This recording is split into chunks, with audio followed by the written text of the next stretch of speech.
Achievement Award represents something singular in its purpose. Past distinguished recipients include Arnold Newman, Bonnie Zucker, Stephen Rudd, Debbie and Rick Farrow, Terry Deglau, Bill Herder, Dennis Reggie, Tony Corbell, Bambi Cantrell, Dennis Orchard, Yervant, Joe Busink, David Williams, and last year's honoree, Cliff Mautner. We haven't ever done this really before, but if any of those dignitaries are in our midst, please stand and be recognized for just a second, because it's your shoulders that we are able to stand upon, so thank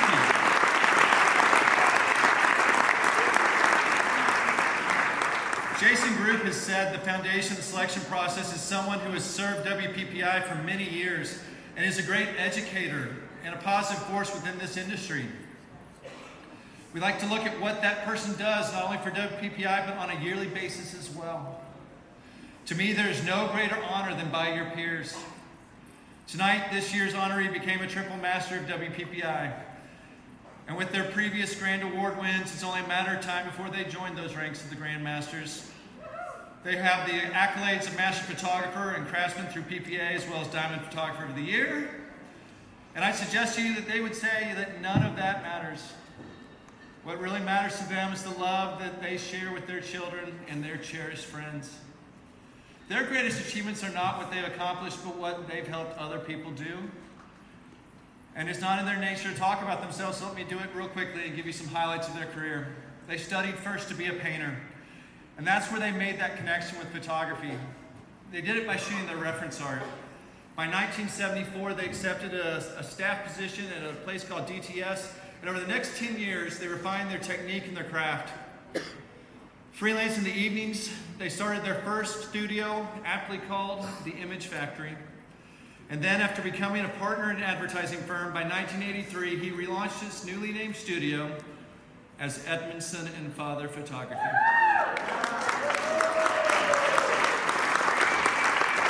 It was specifically and intentionally named to honor his father, Red, who started our family's love affair with Nikons and with Hasselblads. Together, they traveled together shooting the stock photography that eventually expanded into the commercial photography realm. Over the years, he served on the board, eventually as president of ASMP, and helped shape the very system of copyright laws that help protect all of us today. Later on, his photos went into magazines, book covers, CD covers, and annual reports. He had to do requisite portraits for people and occasionally the dreaded wedding for somebody that he knew. 30 years went by and he revisited weddings, and WPPI was instrumental in his learning and growing. And so now in his 41st year, his ability to conceive, transform, and create with his photography is inspirational. But his most commendable gift, that has to be his ability to connect, relate, and genuinely love and show compassion for others.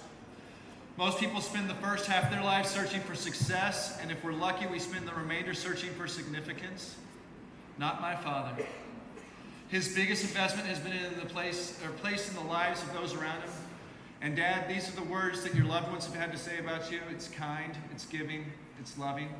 You're a man of faith, and you're a faithful man. I love you. I am proud of you. I'm thankful to be your son. And now that all that text is over, I just simply say this, Dad. I would not have an opportunity to be today, to be a man today, to be a photographer today. Everything that I have comes from what you have given me, and I am so thankful for it. And I love you. So it's a great privilege and honor, guys. Thank you.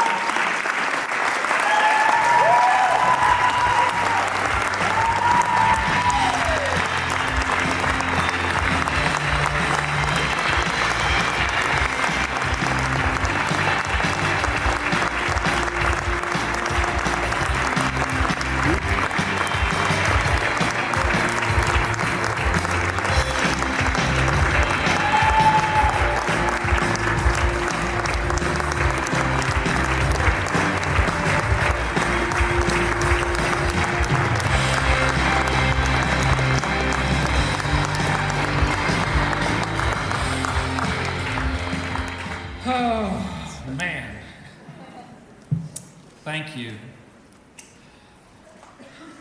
This is my daughter, Lauren. We recently moved to San Francisco and is single. Help me me out, guys. I really do love you guys. I really do, and I love my family. And there's just a few of you here that I've adopted as my children, and you know who you are. And even Paul Ernest, a guy that I've mentored for the last maybe 10 years. So proud of you. To the people, Tony, just seeing you, just thank you for friendships. And speaking of another man who never will talk about himself, but has so much to give and so much to love. Just to tell you really fast what I've learned, if I can real quick. I did a 4.5-day photo shoot with a guy named Stephen Ashcroft, who was Attorney General, and John Ashcroft, yeah.